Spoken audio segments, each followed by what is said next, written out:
Yeah, thank you, Liam, for your talk. You started by saying that we must stand firmly on the side of the Cuban people against US imperialism, and I wholeheartedly agree with that.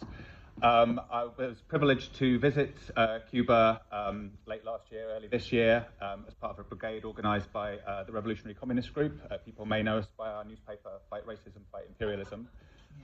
So I was able to see firsthand the gains of the socialist revolution in Cuba. A lot of what you talked about, like I saw that there was virtually zero homelessness there. We saw visited hospitals and old people's homes, and so witnessed like the incredible gains that their socialist system has brought them. So I just wanted to run through a few of your points that you made. So you talked about the leaders of the revolution being middle-class radical nationalists, and I mean, they certainly were nationalists. You rightly talked about Cuba being subject to centuries of colonialism. So the revolution was absolutely a national liberation struggle, liberating Cuba from American colonialism.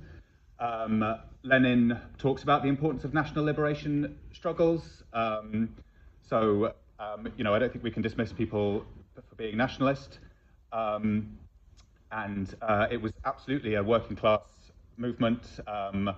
You know, it could not have succeeded. The 26th of July movement could not have succeeded without the support of the urban and rural working class, you know, who joined with the rebels, who supported them by providing shelter and food, and the resistance that was also happening in the cities that you mentioned. You know, that was not divorced from what was happening in the mountains. That, you know, it was one movement led by the 26th of July movement.